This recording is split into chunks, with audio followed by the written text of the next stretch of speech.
Bien-aimés dans le Seigneur, nos méthodes ne sont pas les méthodes de Dieu. C'est ce qui a trahi Lazare. Il pense qu'il était le seul à souffrir. Mais ce n'est pas parce que tu ne comprends pas que Dieu ne sait pas ce qu'il fait.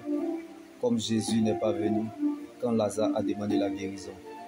Ce que vous n'avez pas n'est pas à vous. Dieu sait ce qu'il est en train de faire. Il a sûrement prévu quelque chose pour vous. Alors, ce que vous ne devez pas ignorer, quand Dieu est avec toi, on ne comprend rien dans ta vie. Il est heureux, donc, l'homme que Dieu corrige. Ne rejette pas donc l'instruction du Tout-Puissant. En effet, c'est lui qui inflige la blessure, mais il la soigne. Il frappe, mais c'est sa main qui guérit. 6 fois, il te délivrera de la détresse. Et 7 fois, le mal ne t'atteindra pas.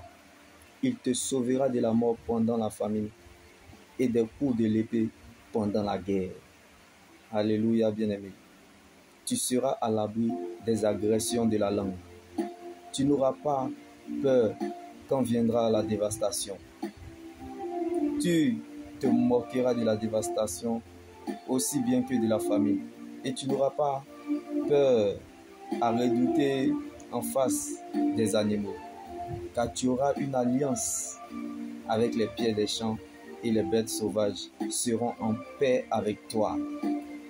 Alors, bien-aimés, ne confondez donc pas votre amour pour le Seigneur et l'amour inconditionnel que Dieu vous porte. Car Dieu n'est pas obligé de composer avec vous.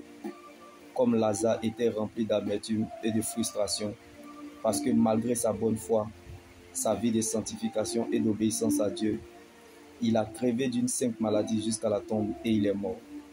Mais quand Lazare est mort, Jésus a pleuré, mais il n'avait pas encore parlé.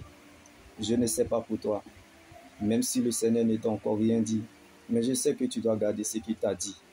Dieu ne t'a pas emmené si loin pour t'abandonner, comme il a fallu que Lazare meure et parte en tombeau pour aller le ressusciter. Quand notre exaucement tarde, nous sommes contents de ce qui arrive. Donc le problème n'était pas la maladie de Lazare, mais la présence de Jésus est la chose la plus importante que Dieu donne à une personne.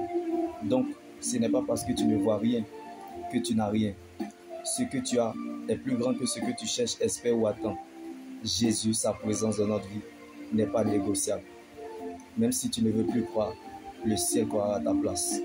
Si tu ne crois pas au témoignage des autres, tu ne croiras pas à ton miracle. Shalom.